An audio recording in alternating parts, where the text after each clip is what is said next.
সমবেত হওয়ার সুযোগ দিয়েছেন এবং কর্তৃপক্ষ আমাকে একটি বিষয় দিয়েছিলেন, হুব্বে রাসূল, রাসূলে পাক সাল্লাল্লাহু আলাইহি ওয়াসাল্লামের প্রেম, এই বিষয়ের উপরে আলোচনা করার সুযোগ আল্লাহ আমাকে দিচ্ছেন। সেই জন্য আসুন আমরা একবার আল্লাহর দরবারে মহব্বতের সাথে আওয়াজ বুলন্দ করে জোরে সোরে একবার শুকরিয়া আদায় করে বলি আলহামদুলিল্লাহ।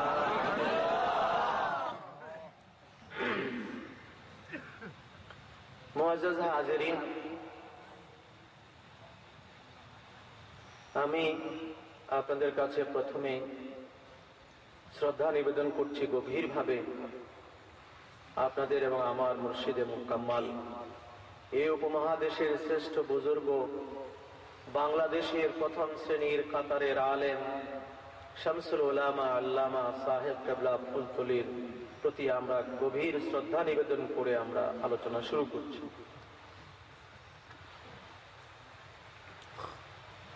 সূর্য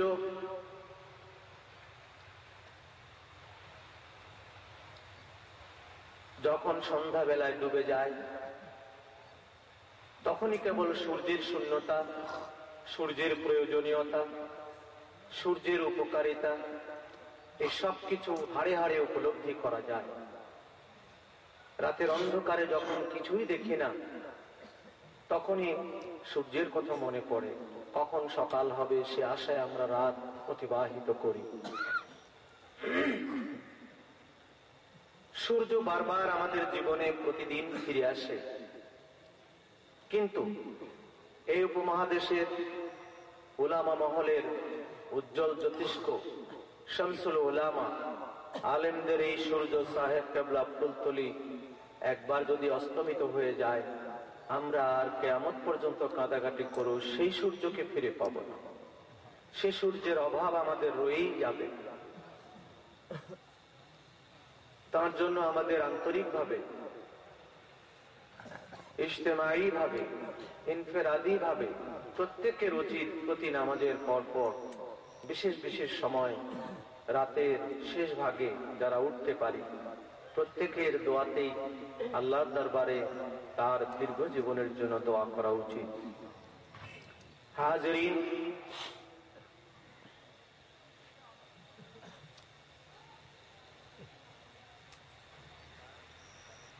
সৃষ্টির শুরু থেকে যত নবী এবং যত রাসূল তাশরীফ এনেছেন এই জমিনে,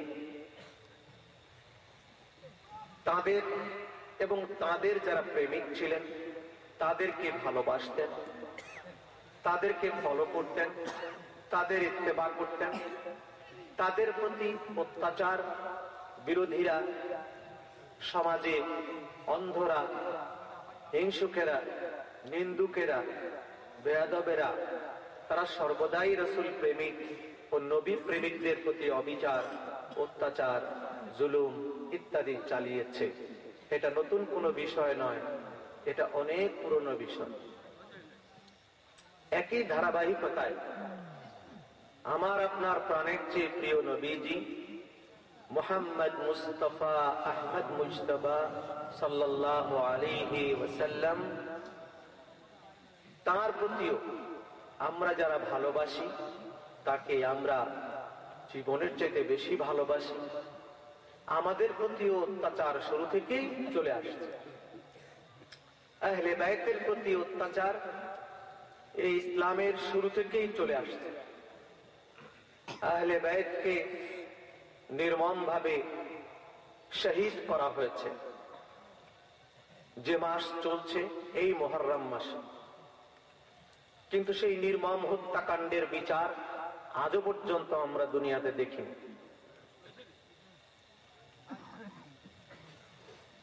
আহলে বাইতের মধ্যে আলীউল মুরতাদা রাদিয়াল্লাহু তাআলা আনহু খেলাফতের জামানায় তার প্রতি অবিচার করা হয়েছে।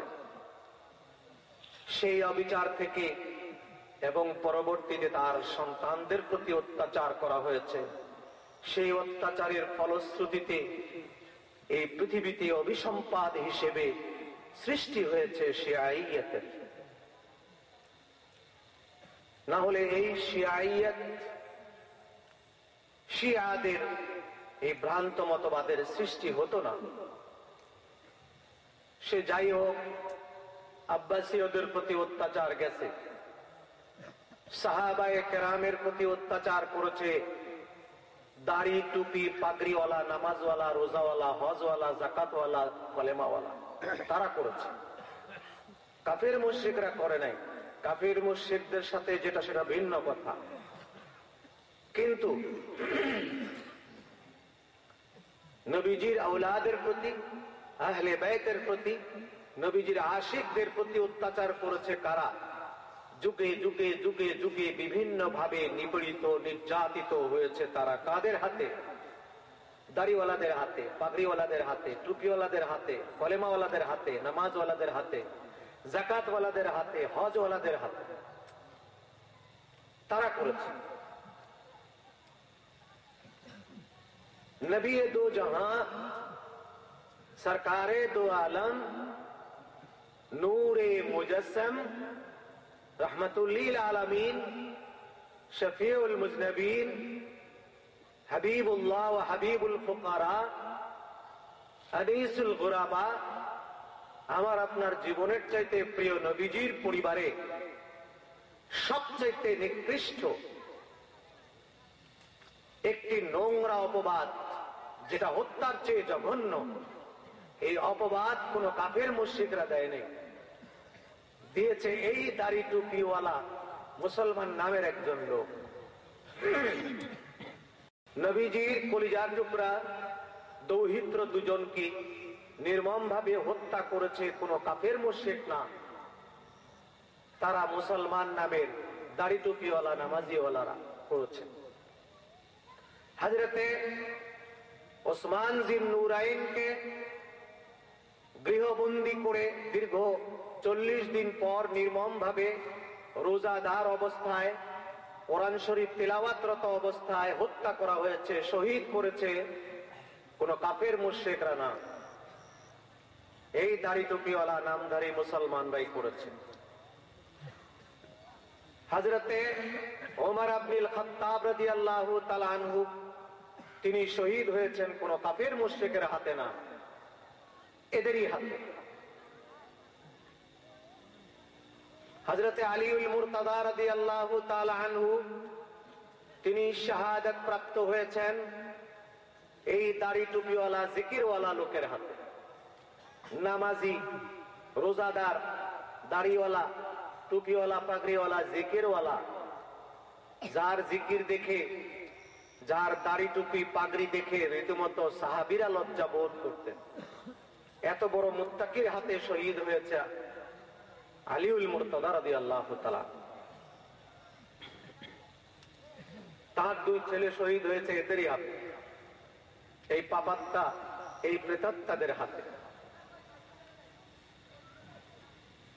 সেই থেকে নিয়ে হাজার হাজার সাহাবীর রক্তে মদিনা লাল হয়ে গেল, কোন কাফের মুশরিকের হাতে নয়, এই নামধারী বর্বর বেয়াদব মুসলমানদের হাতে।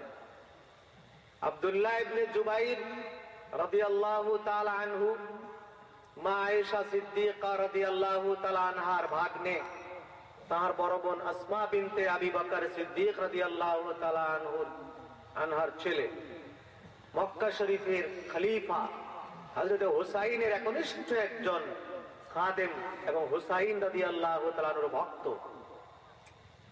খোদার ঘরের ভিতরে ঢুকে পড়েছিলেন। খোদার ঘরে বাইতুল্লাহ শরীফে আগুন দেওয়া হলো। বাইতুল্লাহতে আগুন কোন কাফের মুশরিক জীবনেও দেয়নি। বাইতুল্লাহতে আগুন দিয়েছে এই দাড়ি টুপি পাগড়িওয়ালারা।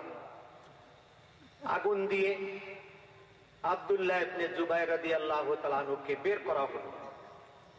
তাকে তীর বর্ষা নিক্ষেপ করে শহীদ করে, পা দুটো উল্টো দিকে করে ঝুলিয়ে রেখে, তার মা জুন্নাতাতাইন আসমা বিনতে আবু বকর, যাকে রাসূলুল্লাহ এত ভালোবাসতেন, তাকে ডেকে এনে দেখানো হলো, এই যে তোমার ছেলে পা নিচে মাথা উপরে, কেমন লাগছে?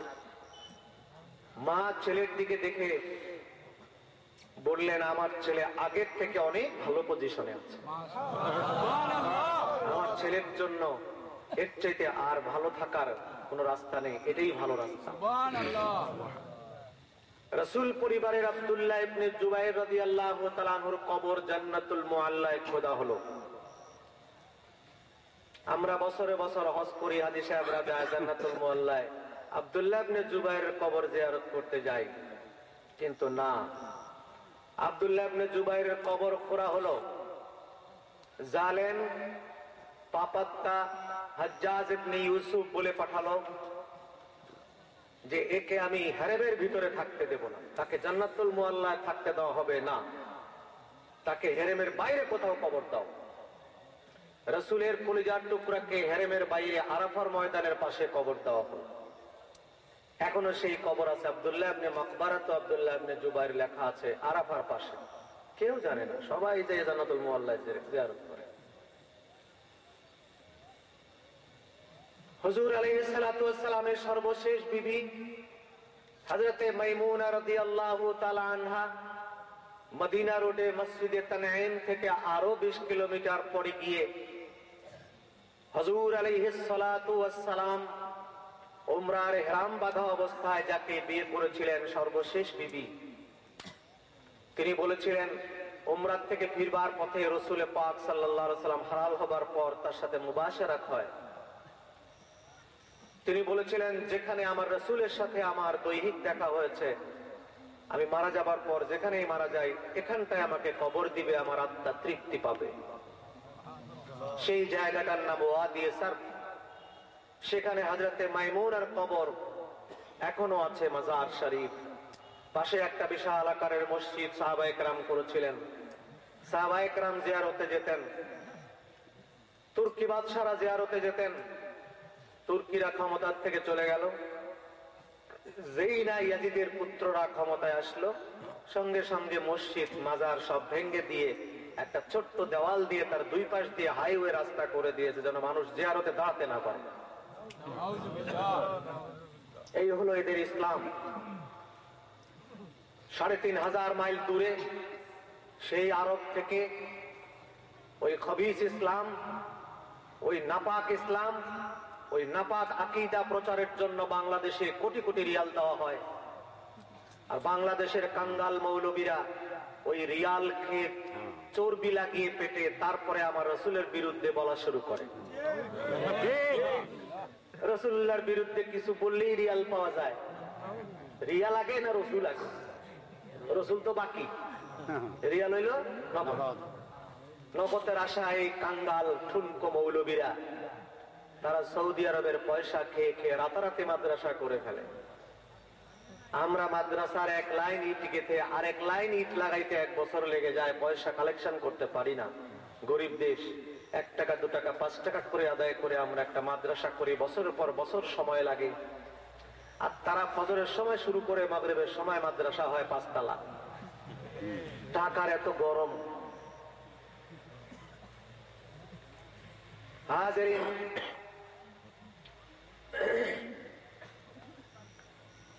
ঠিক একই ধারাবাহিকতায় রাসূল পাক সাল্লাল্লাহু আলাইহি ওয়াসাল্লামের রওজা শরীফ 3 দিন পর্যন্ত মসজিদে নববীতে আযান নাই, ইকামত নাই। আপনারা বলবেন যে হুজুর হুব্বে রাসূলের ওয়াজ করবেন, কিন্তু গেলেন আরেক দিক। আমি নেগেটিভটা আগে বলবো, পজিটিভটা কি করি পরে বলবো। এই রাসূলের উম্মত যাদের জন্য আল্লাহর নবী পা দুটো সোজা করে জীবনে ঘুমিয়ে দেখলেন না, একটা কোল বালিশ জড়িয়ে ঘুমাতে পারলেন না, তুলার একটা বালিশ নবীজির মাথায় জীবনে জুটলো না, নবীজির ঘরের দরজাটা কোনো কাঠের দরজা জীবনে জুটে নাই, সালার চটের দরজা। নবীজি জীবনে কোনোদিন 5 আঙ্গুল দিয়ে খাবার তুলে পেট ভরে খান নাই, 2 আঙ্গুলের খাবার বরাবর খেয়েছেন, খুব বেশি ভিজা খাবার হলে 3 আঙ্গুল দিয়ে খেয়েছেন। মা আয়েশা বুক চাপিয়ে কেঁদেছেন হুজুরের ওফাত শরীফের পর। সকলেই দুনিয়া থেকে চলে গেছে, সব নবী, আমার নবীও যাবে, এটা স্বাভাবিক, কিন্তু আমার কলিজায় মানে না সেই কথা। আমার হিনে হায়াতে আমি দেখি নাই নবীজিকে একদিনও পেট ভরে ভাত খেতে। আমার নবীজি তার সন্তানাদির জন্য না একটা ঘর করে গেলেন, না 1 বিঘা জমি নিয়ে গেলেন, না কোনো সম্পদ করে গেলেন। তিনি যাই কষ্ট করেছেন শুধু উম্মতের জন্য। তিনি দুটো মুক্তোর মতো দাঁত ঝরিয়েছেন উম্মতের জন্য। কাফেররা থাপ্পড় দিয়ে 5 আঙ্গুল গালে বসায় দিয়েছে উম্মতের জন্য। নবীজি কাজ করেছেন খেজুর বাগানে উম্মতের জন্য। নবীজির হেলমেট ভেঙে চোয়ালে ঢুকেছে উম্মতের জন্য। 80 বার কাফের মুশরিকদের মোকাবেলা করলেন উম্মতের জন্য। 19টি যুদ্ধে সশরীরে অংশগ্রহণ করলেন উম্মতের জন্য। রক্তের স্রোত নবীর গায়ে বয়ে গেল উম্মতের জন্য। আর সেই উম্মত বেয়াদব ইয়াজিদের প্রেতাত্মা সৌদি বাদশার টাকা পাইয়া চর্বি জমে গেল, সেই উম্মত রাসূলকে ভুলে গেল।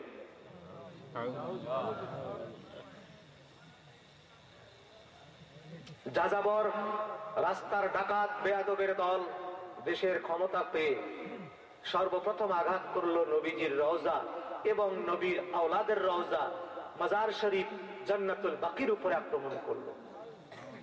জান্নাতুল বাকিতে মা ফাতেমাতুজ জাহরা রাদিয়াল্লাহু তাআলা আনহার রওজা শরীফের উপরে গম্বুজ ছিল, ভেঙে দিল। জান্নাতুল মুআল্লায় মা খাদিজাতুল কুবরা তাহেরা রাদিয়াল্লাহু তাআলা আনহার কবরে গম্বুজ ছিল, ভেঙে দিল। সুফিয়া আতিকা আম্মাতুর রাসূল, ইব্রাহিম ইবনে রাসূল, ওসমান জিন নূরাইন, ফাতেমা বিনতে আসাদ, হালিমাতুস সাদিয়া রাদিয়াল্লাহু তাআলা আনহুন্না, তাদের প্রত্যেকের কবরের গম্বুজ ভেঙে চুরমার করে দিল। তাদের ইচ্ছা ছিল রাসূলের গম্বুজটা ভাঙতে পারলে তাদের মিশনটা পুরো হইত, কিন্তু সেদিকে যাবার আগেই আল্লাহ তাআলা নিপাত করে দিয়েছে। সেই জঙ্গে হাররায় যারা শহীদ হয়েছিল তাদের কবর এখনো জান্নাতুল বাকিতে আছে। এজন্য আমার রাসূল জান্নাতুল বাকিতে রাতের চুপে চুপে গিয়ে নামাজ পড়তেন। জান্নাতুল বাকিতে আহলে ঈমানদারদের সাথে কথা বলতেন। রাসূল বলে গেছেন, দুনিয়া থেকে আসমানের দিকে তাকালে একগুচ্ছ তারকা যেরকম ঝকঝক ঝকঝক করে মধ্য আকাশে, আকাশ থেকে ফেরেশতারা যখন নিচ দিকে তাকায় তখন গোটা দুনিয়ার মধ্যে একগুচ্ছ তারকার মতো ঝকঝক করে জান্নাতুল বাকির সব মুর্দে গাঞ্জের আত্মা।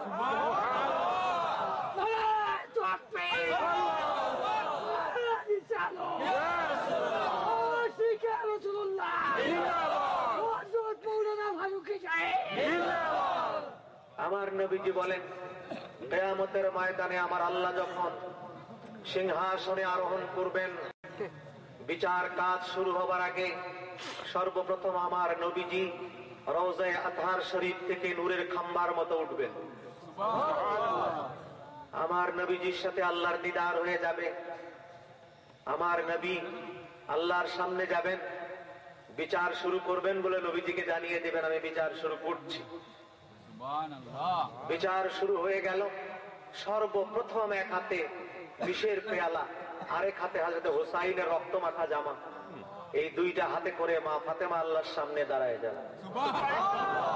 আল্লাহ, আমার বিচার আগে আমি চাই। কি দোষ করেছিল আমার হাসান, কি দোষ করেছিল আমার হুসাইন? আমার হাসান আর হুসাইনের বিচার আমি আগে চাই। আমার আল্লাহ রাব্বুল আলামিন রাসূলের দিক তাকাবেন, কি বলবেন বলেন ফাতেমা, কি বিচার করব আমি? আমার রাসূল মা ফাতেমার সামনে গিয়ে বললেন, মা, তুমি আমার উম্মতের নাজাত চাও না তোমার ছেলের বিচার চাও? দুইটার একটা বলবা, দ্বিতীয় চিন্তা করবা না। মা ফাতেমা বুঝতে পারলেন, বললেন, আপনার উম্মতের নাজাত বরাবর চেয়েছি, আজও চাই। তাই যদি হয় তোমার ছেলের বিষের পেয়ালার কাপড় নিয়ে তুমি চলে যাও। আজকের এই মহাবিপদের দিনে তুমি আমাকে আবার বিপদে ফেলো না। হাজিরিন, যেই নবী উম্মতের নাজাতের জন্য কোন মুরগি তার ছোট ছোট বাচ্চাগুলোর উপরে চিলের হামলা হলে ওই মুরগি একবার দৌড়াইয়া চিলের পিছনে যায়, আবার দৌড়াইয়া বাচ্চার কাছে যায়, সে মুরগি পাগল হয়ে ছুটোছুটি করে, করে না না করে? আমার নবী ছোট বাচ্চাওয়ালা মুরগির মতো একবার আল্লাহর বিচারের সামনে যাবেন, দৌড়াই আরেকবার আরশের নিচে সিজদায় পড়বেন। আরশের নিচে একবার সিজদায়, একবার আল্লাহর বিচারের দরবারে। আর সেই নবীর বিরুদ্ধে তোমরা বলো দুনিয়ার সব বেদাত সহ্য হয়, দুনিয়ার সব হারাম সহ্য হয়, মাদ্রাসা করে সুদখোর ঘুষখোর ডাকাতদের বাড়িতে বাড়িতে দাওয়াত খেয়ে তাদের টাকা নিয়ে মাদ্রাসা করতে মজা লাগে, কিন্তু আমার নবীর নাম শুনলে কষ্ট লাগে। এরই নাম হলো মুসলমান, এরই নাম মৌলবী, এরই নাম মাদ্রাসা। মনে রাখবেন, সিদ্দিক আকবর আবু বকর সিদ্দিক রাদিয়াল্লাহু তাআলা আনহুর খানদান, তার রুহানি সন্তানরা যেমন আমাদের মাঝে আছে, ঠিক তেমনি ইয়াজিদের রুহানি সন্তান, আব্দুল্লাহ ইবনে উবাই ইবনে সালুলের রুহানি সন্তান, আব্দুল্লাহ ইবনে সাবার রুহানি সন্তান এবং আবু জেহেলের রুহানি সন্তানরা আমাদের পাশে আছে।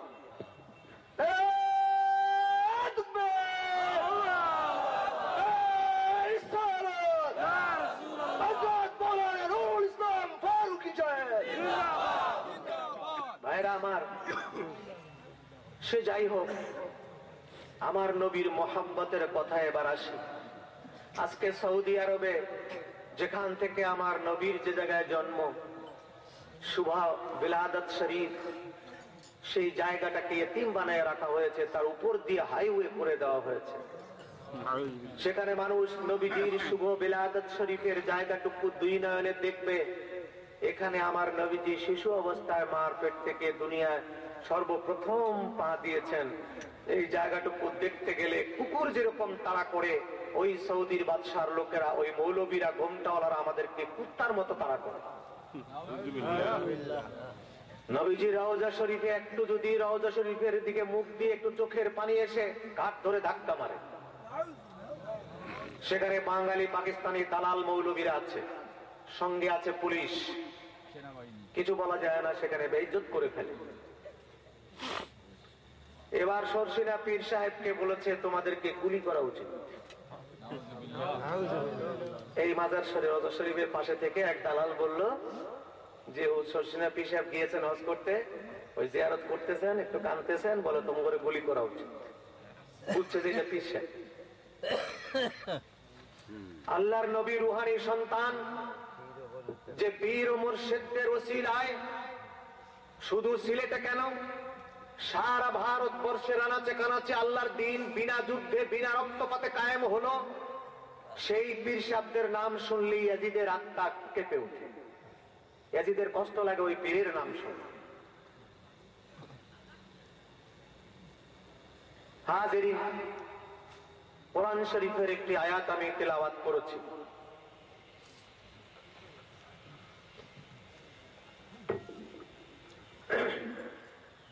এবার হজ করে এসে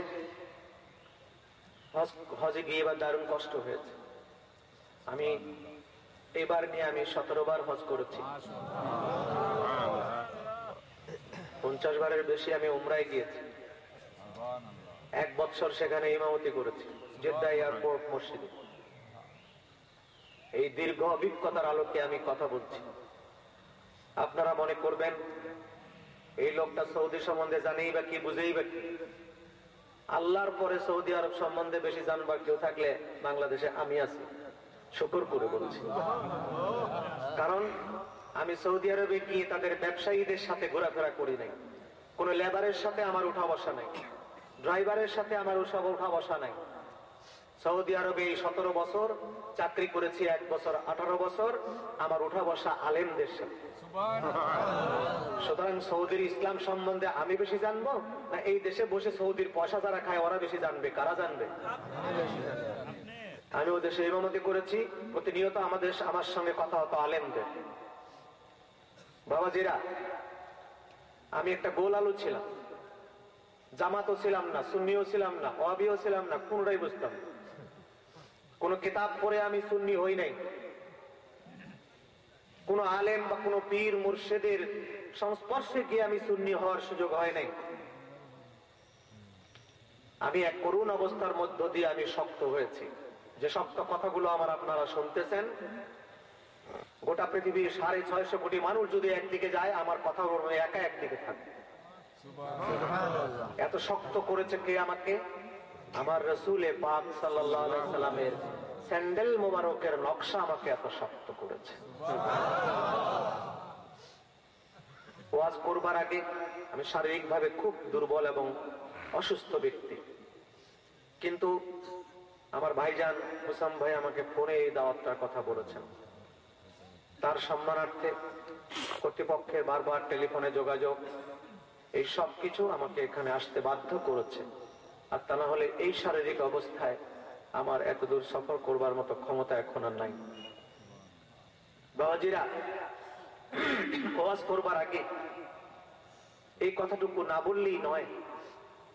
1989 সালে সর্বপ্রথম আমি জিদ্দায় পা রাখি। আমাকে বলা হয়েছিল হাজী সাহেবরা সেই বছর যারা হজ করবে তাদের খেদমত করার জন্য আমাকে নিয়ে যাওয়া হয়েছে প্রতিনিধি করে। কিন্তু প্রতারণার শিকার হয়ে গেলাম। একজন দুজন নয়, আমরা প্রায় 100 মানুষ এই প্রতারণার শিকার হলাম। এই 100 মানুষের মধ্যে আমার মতো আলেম প্রায় 15 জন আছে, আমার থেকে বড় আছে, বাকি সাধারণ ছেলে পেলে লেখাপড়া জাননেওয়ালা তারা এরকম আরো অনেক রয়েছে। এই 100 মানুষ এক প্রতারণার শিকার হলাম। সেখানে গিয়ে জিদ্দা এয়ারপোর্ট থেকে গাড়িতে করে আমাদেরকে একটা ভিলায় নেওয়া হলো।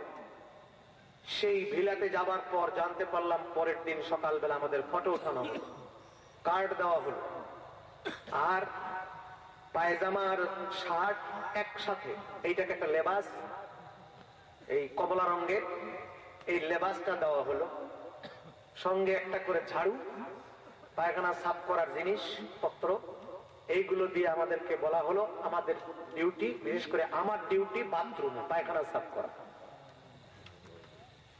জিদ্দা এয়ারপোর্টের বাথরুমে আমি পায়খানা সাফ করব, এটা আমার ডিউটি। আকাশ পাতাল হয়ে গেলাম, খোদা এখন আমি কি করব? জীবনে বিদেশে আসি নাই, আরবি ভালো করে বলতে পারি না, কি করতে পারি? আমি পোশাক পরলাম না, আমি তাদেরকে বললাম যে আমি এই লেবাসেই কাজ করব।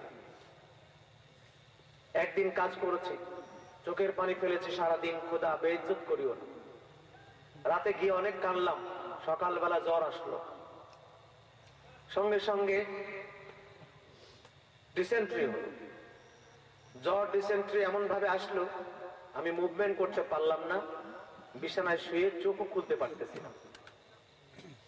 তারা আমাকে 3-4 দিন এরকম দেখবার পর রিটার্ন টিকিট ওকে করে দিয়ে দিল যে একে বাংলাদেশে পাঠিয়ে দাও, নাহলে মারা যাবে। বাংলাদেশের টিকিট আমাকে দেখালো এবং ওরা ইংরেজিতে আমাকে বলল, please you go back to Bangladesh because you will go to die. আমি চিন্তা করলাম যে আল্লাহ, যদি মরণও হয়ে যেত এর আগে, বাংলাদেশে যাবার আগে, তাও ভালো হতো। এই চেহারা বাংলাদেশে গিয়ে আমি কি করে দেখাবো যে আমি ফিরে এলাম, মক্কা শরীফ দেখলাম না, মদিনা দেখলাম না, ফিরে এলাম, এটা কি করে সম্ভব হয়?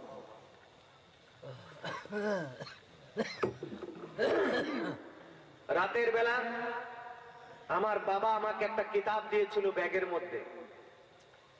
বাপজান বলেছিলেন যে যদি কোনো অসুবিধা হয়, বিপদে পড়ো, কিতাবটা বের করে একটু দেখে নি। এ কতটুকু বলার সুযোগ পেয়েছিলেন। কিতাবটা বের করে দেখলাম, টান দিতেই কিতাবের মাঝখানে বেরিয়ে পড়লো নবীজির নালাইন শরীফ, স্যান্ডেল মোবারকের নকশা।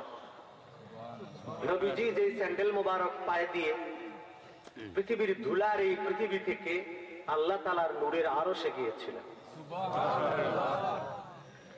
যে স্যান্ডেল জোড়া এখনো সংরক্ষণ করা আছে ইস্তাম্বুলের মিউজিয়াম, তুরস্কে। এই স্যান্ডেলের নকশা দেখে নিচে পড়লাম, কেউ যদি মহা বিপদে পড়ে তাহাজ্জুদ নামাজ পড়ে এই স্যান্ডেল মাথায় নিয়ে কেবলামুখী হয়ে আল্লাহর কাছে কান্দাকাটি করে, রীতিমতো আল্লাহ তাআলা লজ্জা বোধ করেন যতক্ষণ এই লোকটাকে মাফ না করেন। পেয়ে গেলাম, এই স্যান্ডেল নিয়ে মসজিদে চলে গেলাম। শেষ রাতের দিকে আল্লাহকে বললাম, খোদা তুমি আমারে আমার নবীর স্যান্ডেলের বরকতে বেইজ্জত করিও না। সকালবেলা গাড়ি চলে আসলো আমাকে নেওয়ার জন্য, এয়ারপোর্ট টিকিট হাতে করে নিয়ে চলে আসছে। ভাবলাম স্যান্ডেলও কাজ হলো না, স্যান্ডেলের তো দোষ নাই, দোষ আমারই হতে পারে। এয়ারপোর্টে গিয়েও কাঁপছি, খোদা তুমি আমাকে এভাবে বেইজ্জতি করলে। হঠাৎ করে একজন পাকিস্তানি লোক আমার পাশে দিয়ে যায় আর বলে क्या हुआ भाई रो रहा है क्यों? তো ভাবলাম এটা পাকিস্তানি, ওকে ধরলাম যে ভাই जरा मेरे बात सुनो यार, खुदा के वास्ते मेरे बात सुनो, क्या हुआ? আমি বললাম मैं बांग्लादेश ढाका का एक मस्जिद का खतीब हूँ और एक मदरसा का सुपरिंटेंडेंट हूँ, मामूली आदमी नहीं हूँ, मुझे ऐसे बेइज्जत ना करना, इनको बोलो कि मुझे यहाँ रोक दे, मैं हज करूंगा, उसका बाद मैं वापस जाऊंगा, अगर मैं इससे पहले मर जाऊं तो मुझे जनाजे की कोई जरूरत नहीं, कफन भी नहीं, दफन भी नहीं लगेगा, कहीं मुझे फेंक देने से हो जाए, मैं लिख देता हूं। আমি বললাম যে এদেরকে লিখে দিচ্ছি আমি, আমার জানাজাও লাগবে না, কাফনও লাগবে না, দাফনও লাগবে না, কোনখানে ফালাই দিলেই চলবে, তবু এরা আমাকে যেন না পাঠায়, আমাকে রেখে দেয়, যদি আমি বেঁচে যাই তো আমি হজ করে তারপরে বাড়ি যাব। তো বললো যে ভাই মেরে বাত ये नहीं सुनेगा सऊदी लोग। আমি বললাম তুমি একটু বলো না দেখি। সে বলল, আমার পক্ষ হয়ে বলল, বলার সঙ্গে সঙ্গে যে সৌদি আমাকে পাঠায় দিচ্ছে সে হাতে ওয়্যারলেস নিয়ে দাঁড়ায় আছে, ও হেসে দেয়, এ কি মুসলমান না, ওর জানাজা লাগবে না? আচ্ছা ঠিক আছে থাকো। সে ওয়্যারলেসে ইমাম সাহেবকে ডাকলো, ওই মসজিদের খতিব সাহেব। খতিব সাহেব চলে আসলো, সে বুঝায় বললো এই লোকটা বলে ঢাকায় ইমামতি করে বাংলাদেশে, যদি ভালো ইমাম হয়, তেলাওয়াত ভালো হয়, তাহলে তুমি তো মসজিদে নামাজ পড়াইতে পারো না, এই লোকটাকে মাগরিব এশা ফজরের জন্য রেখে দাও, হজ করে বাড়ি যাবে। ইমাম সাহেব আমারে বলে আব্দুল্লাহ লা তাখাফ ওয়া লা তাবকি ইন্নাল্লাহা মা'ানা ওয়া মা'আক তাহাল মা'ানা। সে বলে দাও ওটা ভয় পাস কেন, আল্লাহ আমার সাথেও আছে তোমার সাথেও আছে, চলো। মাগরিবের আগে আগে মসজিদে এনে বলল দেখো আউয়ালান ইনতা আযিন বাদাইন সালাত কিফা তুয়াজ্জিন, প্রথম তুমি আজান দাও, আজান শুনলে বুঝবো তুমি ইমামতি করতে পারবে কিনা। সুবহানাল্লাহ।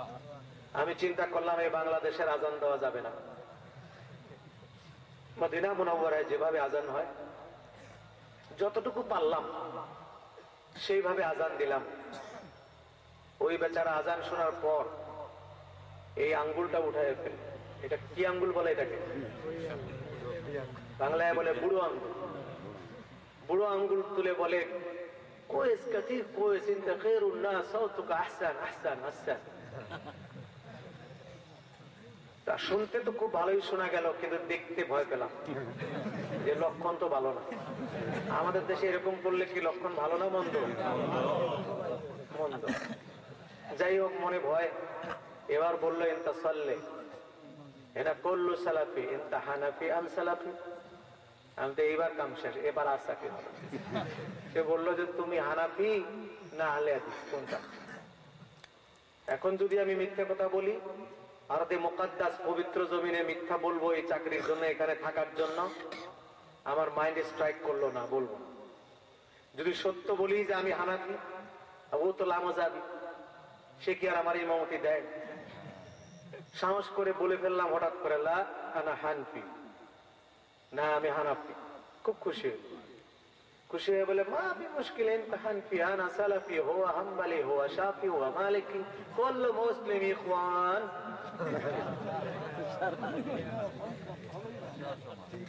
কোন অসুবিধা নাই ভাই, হানাফি সালাফি শাফি মালিকি সব আমরা ভাই ভাই, লাকিন সাল্লি কামা সাল্লি সালাফি, কিন্তু নামাজ পড়া বা সালাফির মতো। হানাফির মতো নামাজ পড়ালে কিন্তু বাদেন মুশকিল। হানাফির মতো পড়াবা না, এই সালাফির মতো পড়াবা। আমি চিন্তা করলাম যে যেমনে কমনে পড়াবো, থাকতে পারলে ঠ্যাং ঠাক করে বুকে হাত বাইন্দা নামাজ শুরু করলো।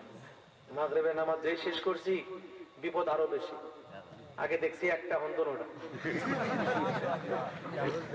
এখন তো দুটোটা উঠাইছে। কাতির কোয়েস খায়রুন নাস সাউতুকা হাসান ইনতা মাসউল আলা তুল লিমাউসুমিল হজ, ইনতা মাসউল লিল ইমামাত। এখন আমি চিন্তা করলাম যে কি করে আল্লাহ জানে। আগে তো একটা দেখছি, এখন তো দুটোটা। তারপর আমাকে বললো খুদা দা মুফতা হাজা মাইক্রোফোন ক্বাবলা সালাত খুয মিন দুকানি ওয়া বা'দা সালাত সিলু ফি দুকানি। ফাইন, এই যে মাইক্রোফোন থাকলো, তো আজকে থেকে তুমি এখানে ইমাম, মাগরিব এশা ফজর, মাগরিব পড়াবা এশা পড়াবা ফজর পড়ায় তুমি তারো যাবা। দিনের বেলা তুমি পারবা না, হাররা কাসির ফি নাহার লা ইমকিন লাক, দিনের বেলা তোমার পক্ষে সম্ভব না, রাতে নামাজ পড়াবা। এই চাবি, এই মাইক্রোফোন নামাজের আগে আমার দোকান থেকে আনবা, নামাজের পর আমার দোকানে দিয়ে আসবো, বুঝেছো? ফাইন? তা আমি কই হ্যাঁ ফাইন, যত এরকম করি ততই রাগ। কিচ্ছু বুঝলাম না। আর এক বাঙালি দূর থেকে বললো, হুজুর এমন করলে পারবেন না, এরকম এইটা এদের ইয়েস, এটা হলো নো। তা তো আর জানি। পরে লাস্টে একবার করছে ফাইন, তো খুব খুশি হয়েছে, এই ওয়াহাজ হে আর ফুর্তি জ্বালায় বাসে না, সে বাচ্চা গেল এখন ইমাম পাইল, সে সব কিছু দিয়ে চলে গেল, দোকান দেখায় দিল, সকাল বিকাল আমার দোকানে খাবা। আর এখানে এয়ারফোর্স ক্যান্টিন আছে, ক্যান্টিনে আমার এটাকে নিয়ে দেখায় দিল, এটা আমাদের ইমাম, যখনই আসে যা খাবার চায় তা দিবা। ক্যান্টিনের খাওয়া ওদের দেশের মুরগির কোন টুকরা বোঝে না।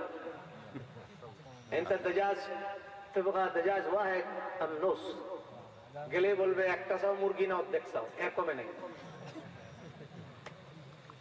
এক অর্ধেকের কম বোঝে না ওরা। তবে হজের সময় দোকানপাট গুলোতে বোঝে রবু, 4 ভাগের 1 ভাগ বোঝে দেখ, কিন্তু হজ গেলে আবার নুস অর্ধেক, অর্ধেক মুরগি দিত, খাসির গোশত দিত, সবজি দিত এতগুলো, এই টেবিলটা এত বড় একটা থাল 4 কোণ, তারপরে ফলের জোশের একটা জগ দিত, একটা গ্লাস দিত, যেরকম পানি আমরা খাই ওই রকম তাজা ফলের জুস খেলাম। 3 মাসে রং লাল হয়ে গেল। আমার সাথী সঙ্গী যারা ছিল ওরা সব পায়খানা সাফ করতেই আছে, নামাজের সময় এলে পরে আসে দেখে আমি নামাজ পড়াই, ওরা কয় যে ভাই আপনি কার সাথে যোগাযোগ করলেন? আমি বললাম ভাই আমি আমার নবীজির স্যান্ডেল আমার এই জায়গায় দিয়েছি, আমি কোন মানুষ আমাকে এখানে আনে নাই, কারোর সাথে আমি যোগাযোগ করতে পারি নাই, আমি ছিলাম অসুস্থ। আমার যতটুকু জানা, আমার নবীর স্যান্ডেলের নকশা আমাকে ইমামতির মুসল্লায় খাড়া করাইছে, পায়খানার থেকে আইনি, পায়খানার থেকে এনে আমার রসুলের স্যান্ডেলের নকশা যদি কাউকে ইমামতির মুসল্লায় সম্মানজনক জায়গায় দাঁড়া করাইতে পারে, তাইলে আমার নবীর মোহাব্বত কি কোনো মানুষকে জাহান্নাম থেকে বেহেশতে নিতে পারে না?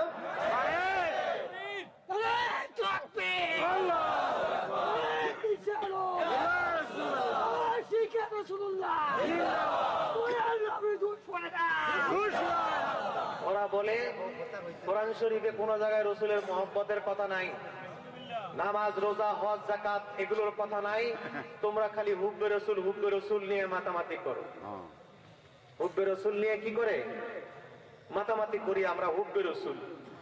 আমি বলি একটা বিবাহের মাজলিসে আমি এতক্ষণ যা আপনাদেরকে বলেছি আপনারা কি সব বুঝতে পারতেছেন? বুঝতে তো কষ্ট হচ্ছে না?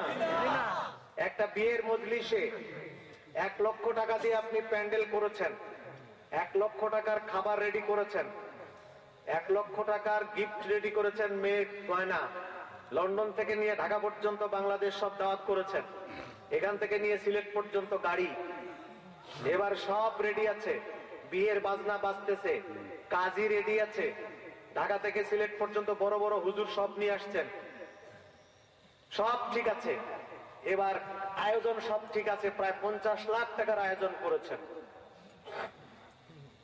এবার বলেন কাজী সাহেব যখন লিখে দিবে এত এত টাকা দেন মোহরে অমুকের ছেলের সাথে বিবাহের জন্য আপনার কাছে প্রস্তাব এনেছি, মেয়েটার কাছে কন্যার কাছে এই প্রস্তাব নিয়ে গেছে, আপনি বলুন প্রস্তাবে রাজি আছেন?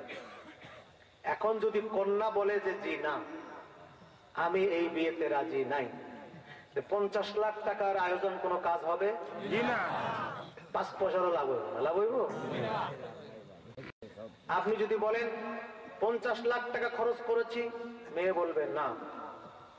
আপনি বলবেন 100টা গরু জবাই করেছি, আপনি বলবেন প্রেসিডেন্ট সাহেবকে দাওয়াত করছি, প্রত্যেক কথায় যদি ওই মেয়েটা শুধু একটি শব্দ ব্যবহার করে আমি এতে রাজি নেই, সন্তুষ্ট নই, এই বরের প্রতি আমি সন্তুষ্ট নই, বাস এই বিয়েটা কি আর হলো? তাহাজ্জুদ নামাজ 70 বছর পর্যন্ত পড়েছো মৌলভী সাহেব, 5 ওয়াক্ত নামাজ পাগড়ি বেঁধে জামাতে পড়েছো, রোজা রেখেছো, হজ করেছো, দাওয়াত খেয়েছো, মাদ্রাসা করেছো, সব ঠিক আছে, আমলও করেছো, কোনো আমলে কমতি নেই। কিয়ামতের ময়দানে খালি আমার রাসূল যদি একটু শব্দ বলে যে এটা কে আমি চিনি না, আর কোন উপায় আছে?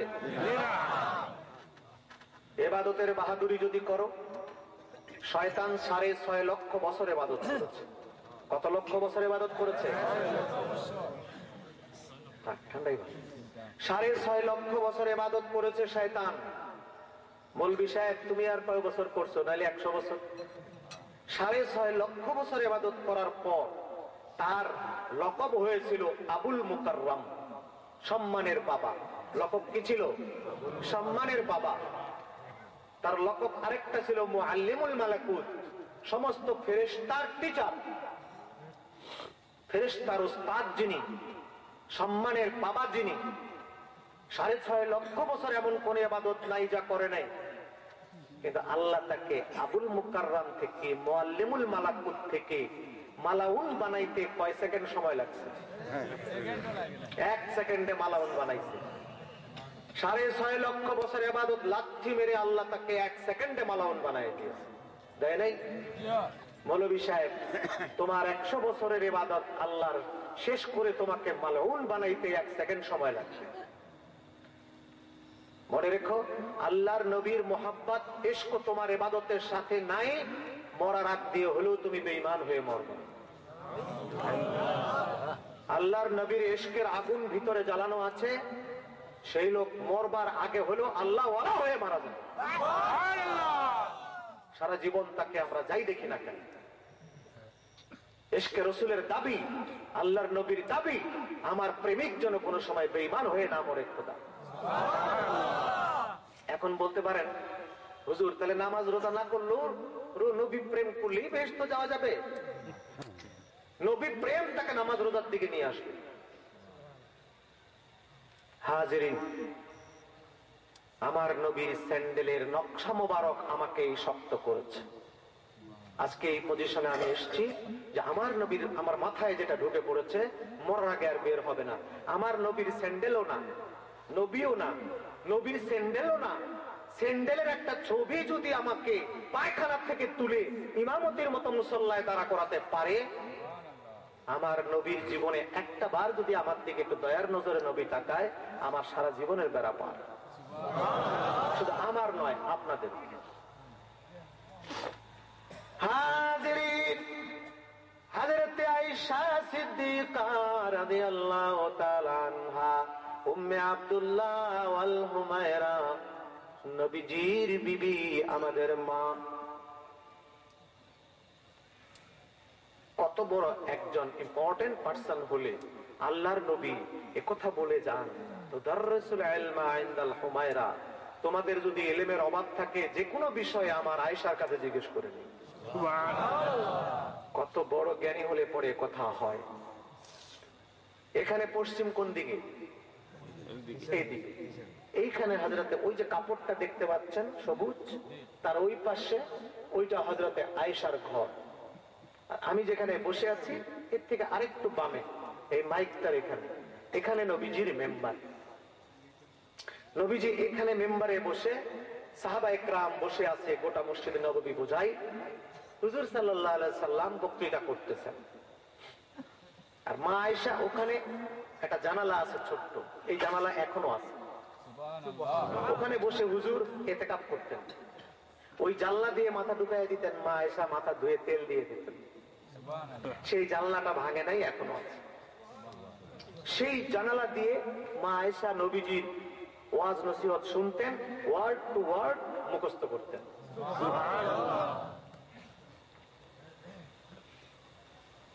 মা আয়েশা বলেন, একবার আমি ওয়াজ শুনতেছি, খুশকু খুশকু চুল, চোখে চোখ ভেজা পানি, একটা লোক জনগণের মধ্য দিয়ে হুজুরের সামনে আসলো।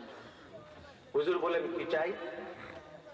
তখন লোকটি বলল, ইয়া রাসূলুল্লাহ, ইন্না মুহাব্বাতাকা গালিবুন আলাইনা ওয়া আওলাদিনা ওয়া আজওয়াজিনা ওয়া ইন্না নাখাফু কাইফা নাজিদুকা বাদাল মাউত। নবীজি গো, দুনিয়ার জমিনে পানির পিপাসা লাগলে পানি পান করলে পিপাসা মিটে যায়, ক্ষুধা লাগলে খাবার খেলে ক্ষুধা মিটে যায়।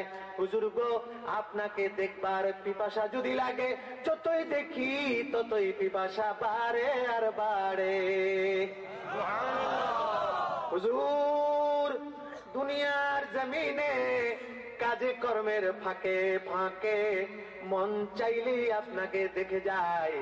এক নজর আপনাকে দেখলে আর ক্ষুধা লাগে না, তৃষ্ণা লাগে না, কাজ করি। নবীজি গো, দুনিয়া থেকে বিদায় হবার পরে যদি একবার আপনাকে দেখতে মন চায়, আমি যাব কবরে। আমার মাকাম কোথায় হবে জানি না, আপনার মাকাম কোথায় তা আমি জানি না। হুজুর গো, ওই সময় যদি আপনাকে দেখবার মন চায়, তাহলে আমি কেমন করে আপনাকে দেখতে পাবো? কেননা আপনার মহাব্বত, ইন্না মুহাব্বাতাকা গালিবুন আলাইনা, আপনার মহব্বত আমাকে জয় করেছে, আমার বাল বাচ্চা বিবিকে জয় করেছে, আমার আত্মীয় স্বজনকে জয় করেছে, আমার মাল ও দৌলতকে জয় করেছে। সবচাইতে বেশি আমি আপনাকে ভালোবাসি। মৌতের পর যদি একবার দেখতে মন চায়, কেমন করে আমি আপনাকে পাবো? নবীজি চুপচাপ হয়ে গেলেন। পাগলের কি জবাব দেবেন? জবাব দিলেন আমার আল্লাহ। আল্লাহ বলেন, চুপ থাকেন নবীজি, আমার রহমতের দরিয়ায় যে উঠেছে আমি জবাব দেই। ওয়ামান ইউতিইল্লাহ ওয়ার রাসূল ফাউলাইকা মা'আল্লাযীনা আন'আমা আল্লাহু আলাইহিম মিনান নাবিয়্যিনা ওয়াস-সিদ্দীকিনা ওয়াশ-শুহাদা'i ওয়াস-সালিহিন। আমার আল্লাহ বলেন, ওমান ইউতি'র রাসূলা ওমান ইউতি'ল্লাহ ওয়ার রাসূলা, যে আমার আল্লাহর ইতাআত করবেন, আল্লাহর নবীর ইতাআত করবেন।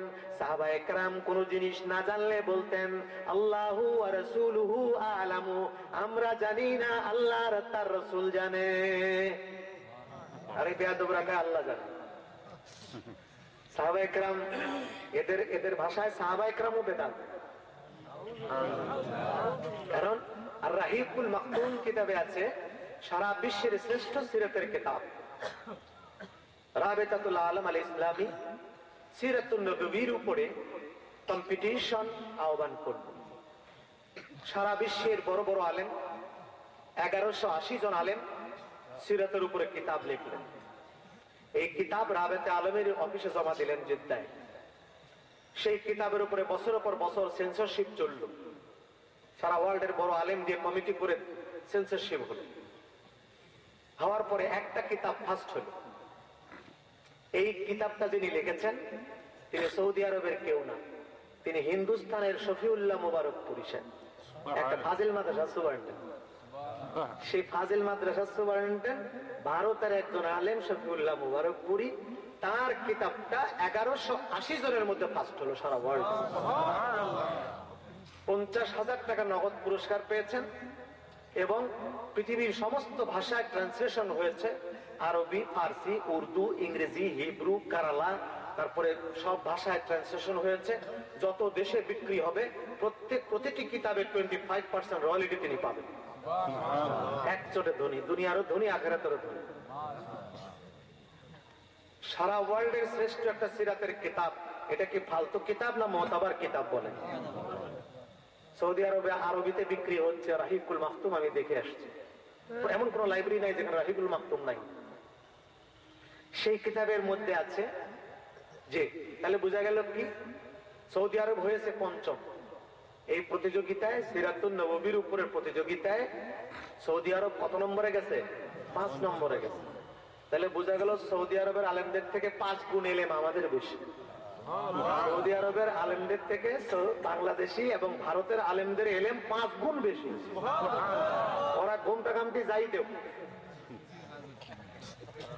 ওদের পুঞ্জি হইল ঘুমটা একখান দিব, দুদিকে আর কিছু দেখেন। আমরা এই দেশে দেখছি এরকম একটা ঘুমটা দিয়ে থাকে কারা? না না, সরিষার তেল যে বাইর করে গ্রামে বলদ ঘুরে, ওটার নাম কি? ঘানি। ঘানির মাথায় একটা বলদ থাকে, ওই বলদের দুই দিকে চামড়া দিয়ে ঘোমটা দেয়, আর বলদ সারাদিন ঘুরে, বলদ মনে করে এটাই আমার রাজপথ। বলদ যদি একবার খালি দেখতো ডাইনে বাঁয়ে দৌড়ে, বাপের রাস্তা তো আরো আছে, তাইলে বলদ এখানে সারাদিন কোনদিন ঘুরতো না। বলদ শুয়ে পড়তো যে আমার বাইর করে দাও তাড়াতাড়ি।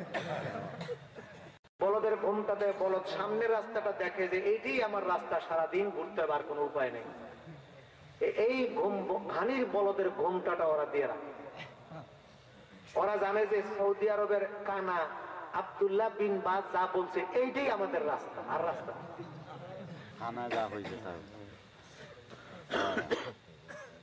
এই কানায় তো গেছে গেছে, যেটা আইছে এখন ওইটাও কানা।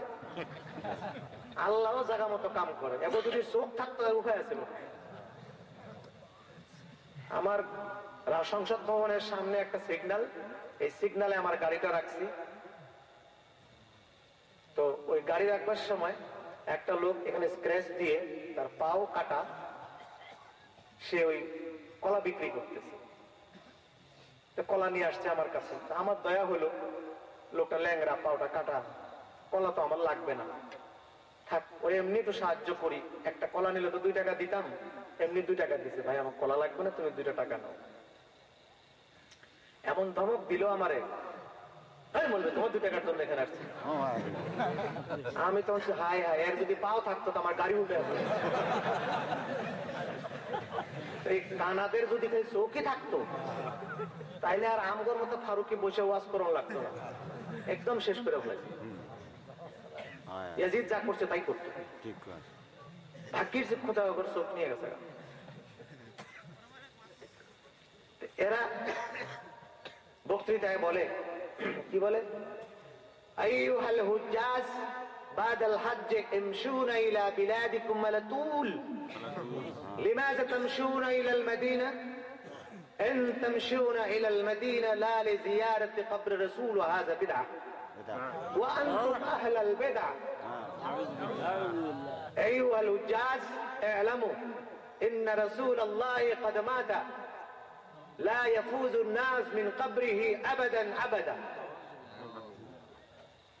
ওরা বলে, এই হাজী সাহেবরা আরাফার ময়দানে বলে, হজের পর সোজা আপনারা বাড়ি চলে যাবেন, মদিনা কেন যান? যদি মদিনা যেতেই হয়, মসজিদে নববীতে 50,000 রাকাতের নামাজ সওয়াব পাইবেন, 1 রাকাতে নামাজ পড়তে যাবেন। লা লিজিয়ারাতি কবর রাসূল, রাসূলুল্লাহর কবর জিয়ারতে যাবেন না, ওইটা বিদআত। মনে রাখবেন, রাসূলুল্লাহ আমার আপনার মতো মারা গেছেন, কিয়ামত পর্যন্ত কবর থেকে রাসূল কারো কোনো উপকার করতে পারবেন না। এই বক্তৃতা ওই কানারা করে, যেটির চোখ আছে হেডিও কানা, কানা না হলে আর এই কথা বলে? কানা না হলে একবার রাসূলুল্লাহর রওজায় দাঁড়াইয়া চোখ দুটো দিয়ে দেখতো উনি কার জন্য বসে আছেন সেখানে।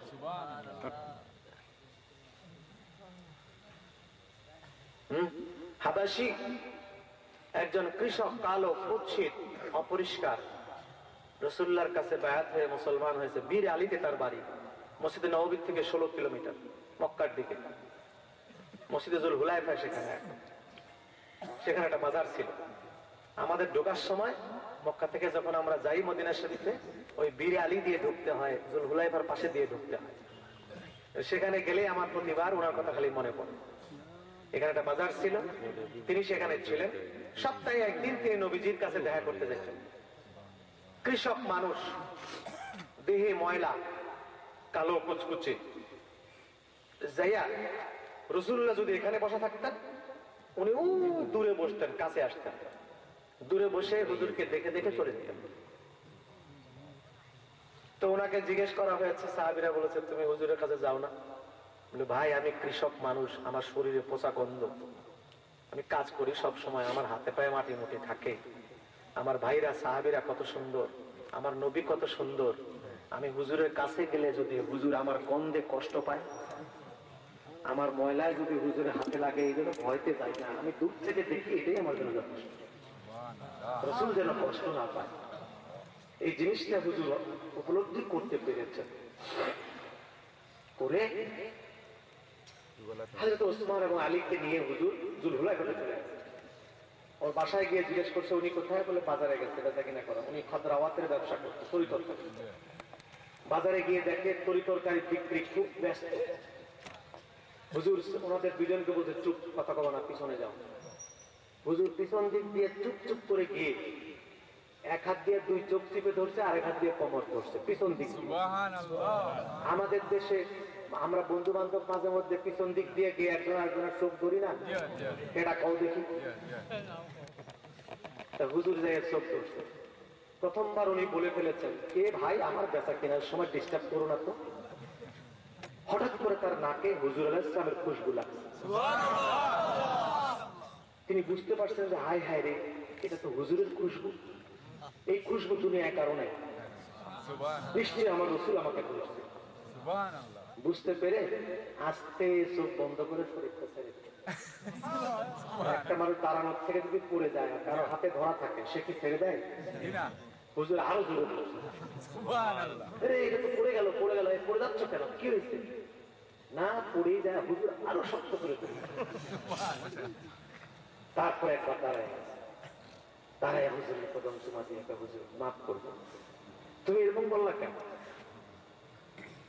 সাহাবী চোখের পানি ছেড়ে দিয়ে বলে, হুজুর গো, দুনিয়ায় কতবার আপনার কাছে গিয়েছি, মনটা কতবার চেয়েছে আপনার নুরানি বদন মোবারককে কোন জায়গায় যদি একটু চুমু দিতে পারতাম, একবার যদি একটু ধরতে পারতাম, কিন্তু আমি তো গরিব, আমি কৃষক, আমার দেহে ময়লা, দুর্গন্ধ, আমি দেখতে অসুন্দর। হুজুর গো, যদি আপনার গায়ে আমি হাত দেই, তাতে যদি আপনার কষ্ট লাগে, সেই জন্য কোনদিন আমি আপনার কাছে যাই নাই।